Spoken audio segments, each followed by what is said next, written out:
Hello बच्चों, पिछले class में हमने एसी चैप्टर स्टार्ट किया था जिसमें हमने एवरेज करंट सीखा था कि किसी भी टाइम वेरिंग फंक्शन का एवरेज वैल्यू कैसे निकालते हैं, जिसमें हमने देखा था कि अगर करंट हमारा टाइम का फंक्शन है तो उसका एवरेज वैल्यू कैसे निकालते हैं। ठीक है, तो उसी पार्ट को आगे बढ़ाते हुए जो बेसिकली एसी चैप्टर के रिलेटेड जो क्वेश्चन पूछे जाते हैं, हम आज इसमें इस लेक्चर में उस पूरे टॉपिक को कवर करेंगे। ठीक है, तो चलिए हम लोग स्टार्ट करते हैं।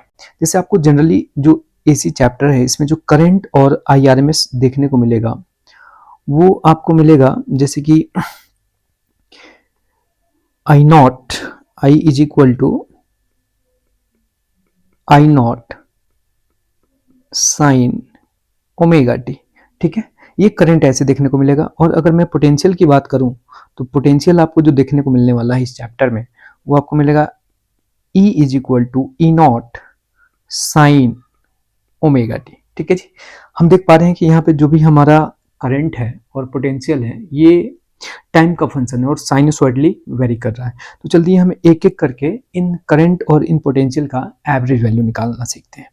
तो क्वेश्चन जो आपसे पूछा जाएगा वो ये होगा कि अगर if I is equal to I not sine omega T आपको गिवन है और बोल दे कि फाइंड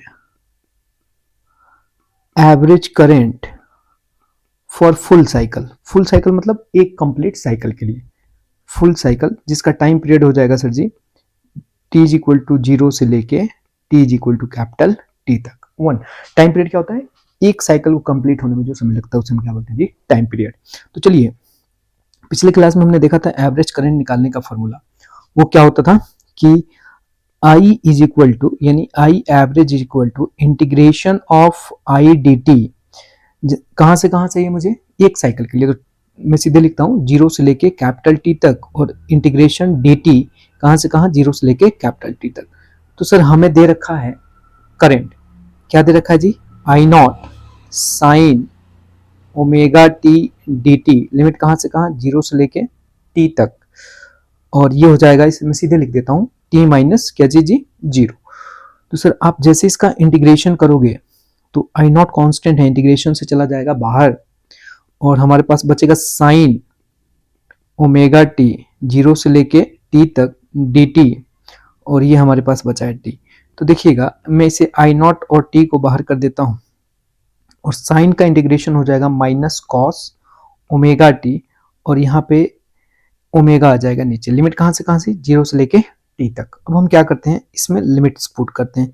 सर जी आई नॉट टी तो हमारा बाहर है, एक बार आप अपर लिमिट पुट करोगे तो ये हो जाएगा कॉस ओमेगा कैपिटल टी अपन में ओमेगा माइनस ऑफ कॉस क्या चीज ओमेगा, और टी का वैल्यू कितना पुट कर देंगे, लोअर लिमिट 0। तो सर ये हो गया 0 और बटे में कितना जी ओमेगा, और ये हमारे पास ब्रैकेट क्लोज। देखिए ये हो जाएगा आपका आई नॉट, दोनों जगह से ओमेगा कॉमन लेके क्या करता हूँ बाहर कर देता हूँ, तो ओमेगा बाहर, और यहाँ पे हो जाएगा कॉस ओमेगा, और ओमेगा का जो वैल्यू होगा वो हो जाएगा 2 pi by T, 2 pi by T. जैसा कि हम लोग जानते हैं कि सर जी जो टाइम पीरियड होता है वो होता है 2 पाई बाई ओमेगा, तो हम लोग ओमेगा को लिख सकते हैं 2 पाई बाई कैपिटल टी। तो मैंने यहाँ लिख दिया कैपिटल टी इंटू जी टी माइनस, ये तो पूरा टर्म क्या हो जाएगा -1, सर टी से टी कैंसिल। अब देखिएगा ये आपका हो गया सर जी आई नॉट ओमेगा टी, और ये हो जाएगा माइनस कॉस 2 पाई, और ये हो जाएगा +1। अब आपको एक बात बताता हूँ, हमने बेसिक मैथमेटिक्स में पढ़ा होता है कि सर जी जो कॉस n पाई होता है इसकी जो वैल्यू होती है -1 होती है। अगर हमारा n जो है ऑड नंबर है तो इसकी वैल्यू -1 निकल के आती है, अगर n जो है हमारा इवन नंबर है तो इसकी वैल्यू कितनी आती है जी, +1 आती है। तो हम देख पा रहे हैं यहाँ पे हमारा इवन नंबर है, तो मैं बोल सकता हूँ कि सर इसकी जो भी वैल्यू आएगी आई नॉट ओमेगा टी, इसका वैल्यू हो जाएगा cos 2 पाई का +1, तो ये हो गया +1, और यहाँ पे माइनस पहले से तो प्लस माइनस माइनस हो जाएगा +1, तो सर ये -1 +1 क्या हो जाएंगे 0। तो आई एवरेज जो हमारा आ जाएगा ये कितना आ जाएगा जी 0। तो ये आ गई आई एवरेज की वैल्यू। ठीक है जी, चलिए, तो इसको हम लोग ग्राफ से देखते हैं कि सर ग्राफ से कैसे इसको देखेंगे हम लोग। तो हमें पता है कि सर जो साइन का ग्राफ होता है, ये मान लीजिए टाइम एक्सिस और ये मान लीजिए करंट वाली एक्सिस हमारी हो गई। इसमें अगर मैं क्या बनाऊं, आपका करंट का ग्राफ बनाऊं तो ये हो जाएगा साइनोसॉइडल प्रोफाइल। हमें बोल रहा है एक साइकिल के लिए, तो सर जी 0 से लेके कैपिटल टी तक। तो देखना सिमेट्रिकल है, जितना एरिया अपना ऊपर है, जितना एरिया सर ऊपर है उतना ही एरिया कहाँ है जी, नीचे। और आपने पढ़ा था कि आई एवरेज जो होता है टोटल चार्ज, टोटल चार्ज क्या होता है, करंट वर्सेस टाइम ग्राफ का एरिया। तो ये हो जाएगा ऊपर में, अगर इसमें प्लस ए बोल दूं तो मुझे कितना लेना पड़ेगा जी, माइनस है। तो ये हो जाएगा प्लस है और ये हो जाएगा माइनस है, अपन में टाइम नीचे कुछ भी रहे, ऊपर में क्या आ गया, 0। तो एवरेज कितना आ जाएगा जी, 0। तो आप ग्राफिकली भी सोच सकते हो, ठीक है। तो यहां तक सबको क्लियर है। आगे चलते हैं, एक और क्वेश्चन, सेम क्वेश्चन इसी टाइप का हम लोग एक और देखेंगे। एकदम डिटो क्वेश्चन सेम है, बस आपका टाइम इंटरवल चेंज कर दिया। जैसे बोले कि हाफ साइकिल के लिए आप एवरेज करंट बताओ, हाफ साइकिल के लिए एवरेज करंट। तो मैं लिख रहा हूं कि if I is equal to I not sine omega T, find average current for half cycle, for half cycle. यानी कि सर जी कहां से कहां, t इज इक्वल टू 0 से t is equal to capital T by 2 तक हमें बताना है, ठीक है जी। तो जो हमने अभी तक देखा था सारी कहानी सेम रहेगी, बस क्या चेंज हो जाएगा, लिमिट्स। तो हम जानते हैं कि सर जी एवरेज करंट का जो फॉर्मूला होता है वो होता है आई डी टी, लिमिट कहां से कहां जी, इस बार 0 से लेके t बाई 2 तक। और ये हो जाएगा आपका integration of D T, limit कहां से कहां, 0 से t बाई 2 तक। तो यहाँ पे इस बार हमारे पास आई फिर से दे रखा है कितना जी, I not sine omega T D T, integration कहां से कहां, 0 से लेके t बाई 2 तक। मैं इसमें सीधे लिमिट पुट कर रहा हूं तो ये हो जाएगा t2 by 2 minus 0। I not constant है, बाहर चला आएगा, t2 बाई 2 यहाँ पे रह जाएगा और इंटीग्रेशन हो जाएगा जी sine omega t into D T, limit कहां से कहां, 0 से लेके t बाई 2 तक, ठीक है। अब ये यहाँ पे 2 ऊपर चला गया तो ये हो गया आई नॉट बाई टी, और इसका इंटीग्रेशन हो जाएगा again minus cos omega T अपन में क्या चीज जी, ओमेगा। और ये हो जाएगा हमारे पास 0 से लेके t बाई 2 तक। चलिए लिमिट पुट करते हैं एक बार, तो ये हो गया 2 आई नॉट बाई टी, और ओमेगा को भी बाहर कर देता हूं यहां से। तो लिमिट एक बार पुट करूंगा तो कितना हो जाएगा, माइनस कॉस ओमेगा, और ये हो जाएगा t by 2 minus minus of cos omega, और ये हो जाएगा 0। तो ये पूरा हो जाएगा 0। तो कॉस 0 कितना होता है जी, 1।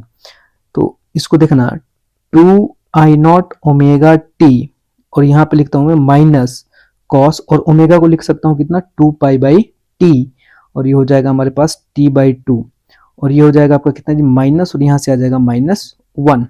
तो 2 से 2 चला गया, t से t कट गया, ठीक है। तो हमारे पास बचेगा 2 आई नॉट अपन में ओमेगा टी, और ये यहाँ पे बच जाएगा कॉस पाई, और ये माइनस माइनस क्या हो जाएगा जी, प्लस। अब ध्यान से देखिएगा, आज कॉस पाई के बगल में क्या है जी, ऑड नंबर है। जब भी कॉस ऑड पाई होता है तो उसका वैल्यू कितना आता है, -1। तो -1 इसकी वैल्यू हो जाएगी, और पहले से हमारे पास कितना है जी, माइनस लगा हुआ है। पहले इसका वैल्यू हम रिप्लेस कर देते ओमेगा का, तो ये हो जाएगा 2 पाई बाई टी, और यहाँ पे ये है जी t, और इसका माइनस और -1 कॉस पाई का वैल्यू, प्लस में ये कितना है जी 1। देखिएगा t से t चला गया, 2 से 2 चला गया, तो यहाँ बच गया आई नॉट बाई पाई, और ये हो जाएगा माइनस माइनस प्लस, और ये हो गया +1। तो जो हमारे पास आई एवरेज निकल के आएगा, आई एवरेज वो हो जाएगा 2 आई नॉट बाई पाई। और ये दोनों रिजल्ट आपको याद रखने हैं, हाफ साइकिल के लिए और फुल साइकिल के लिए। मैं एक जगह समराइज कर देता हूं कि अभी तक हमने क्या पढ़ा है। कि सर जी अगर कुछ भी ऐसा फंक्शन दे दे i is equal to I not sine omega T, तो सर इसका जो एवरेज करंट आएगा, पहला पॉइंट फॉर फुल साइकिल, वो कितना आएगा जी, 0 for full cycle, t is equal to 0 से लेके t is equal to capital T तक। दूसरी बात जो हमें याद रखनी है कि सर जी अगर आई एवरेज पूछता है for half cycle, for half cycle यानी कि t इज इक्वल टू 0 से लेके t is equal to capital T by 2 तक। तो इसका वैल्यू हमने देखा कितना जी, 2I0 by pi. Most important दोनों चीजें याद रखनी है आपको, ठीक है जी। और इसी प्रकार अगर मान लो कि अब हम पोटेंशियल दे दे, ऐसे ही कुछ हमें मान लीजिए कि हमें कल के डेट में ऐसा फंक्शन दे देता है कि सर जी ये हमारे पास जो पोटेंशियल है E is equal to E not sine omega T.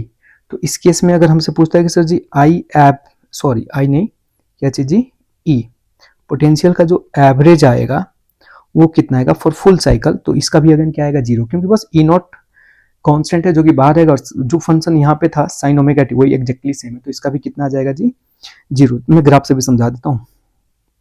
For full cycle यानी t इज इक्वल टू 0 से लेके t is equal to capital T तक। और सर जी हमसे कोई पूछे कि हाफ साइकिल के लिए बताओ, तो एग्जैक्टली आंसर सेम आएगा। जहां पे आई नॉट था यहाँ पे क्या आ जाएगा जी, ई नॉट अपन में पाई। और ये याद रखना है किसके लिए जी, for half cycle, for half cycle यानी t इज इक्वल टू 0 से लेके t is equal to T by 2 तक। चलो इसको हम लोग ग्राफ से एक बार देख लेते हैं। सर अगर इसकी आप बात कर रहे हो तो इसमें भी तो ये हमारा टाइम एक्सिस है और ये हमारा पोटेंशियल एक्सिस है, तो इसमें जो ग्राफ बनेगा कुछ ऐसा ही बनेगा। तो हमें कोई बोलता है कि सर जी आप फुल साइकिल के लिए बताओ, तो ये ऊपर वाला एरिया को अगर मैं प्लस ले लूँ और नीचे वाला एरिया को क्या ले लूँ जी, माइनस। क्योंकि ऊपर वाला एरिया और नीचे वाला एरिया एग्जैक्टली सेम है, बस सिमेट्रिकल है, प्लस माइनस का अंतर है। तो जो हमसे एवरेज करंट पूछे, एवरेज पोटेंशियल पूछेगा, total area A plus A minus A अपन में टोटल टाइम कितना आ जाएगा जी, जीरो।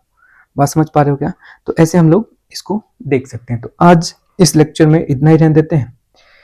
अब अगली क्लासेस में हम लोग पढ़ेंगे कि आरएमएस वैल्यू क्या होती है, या उसी को हम लोग बोलते हैं इफेक्टिव वैल्यू ऑफ करंट। ये सब हम लोग अगले लेक्चर पार्ट 3 में सीखेंगे। तो आज के लिए इतना ही।